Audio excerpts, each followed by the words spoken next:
And now to Florida, where Helene roared ashore in the Big Bend region overnight as the most powerful storm to ever hit that part of the state. CBS's Jason Allen is on the ground. And Jason, what are you seeing tonight? Good evening, Maurice. This community has been hit by three hurricanes in 13 months. And this one clearly hit the hardest. It destroyed some buildings that had survived those other storms.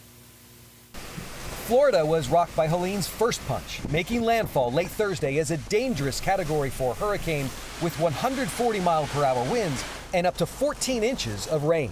In the midst of the storm off Sanibel Island, this Coast Guard crew made a daring rescue, saving a man and his dog who were stranded on his 36-foot sailboat taking on water. We have a lot of damage throughout the state, water mostly on the west coast and the peninsula. In Steinhatchee, 48 hours earlier, storm-weary residents had prayed Helene would miss them. The waterside docks and restaurants that once stood here, though, are now gone.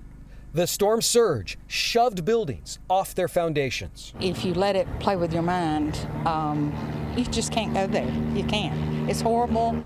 Linda Wicker lost the restaurant she has owned for 20 years. She seemed more shaken by what she saw all around the small fishing village. This is the water line from the storm surge, all the way up here at the top of this shed. So I'm reaching probably about 7 feet. The line is another 1.5 feet, 2 feet above that. Wicker and her family are already thinking about how to restore what Helene washed away. There's a lot of folks that, don't have a place to go, have nothing, no money, now no home, no nothing. So we got to help them too.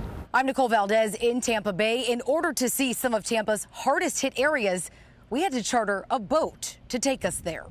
On historic Davis Island, streets are underwater and boats are on land. This one washed up right into a house. Last night, this house was gutted by flames. Marie Terry lives next door and would have been there, but her daughter insisted she leave. I'm just in shock. It's just such a beautiful house, and to see it like this is like, what could have happened?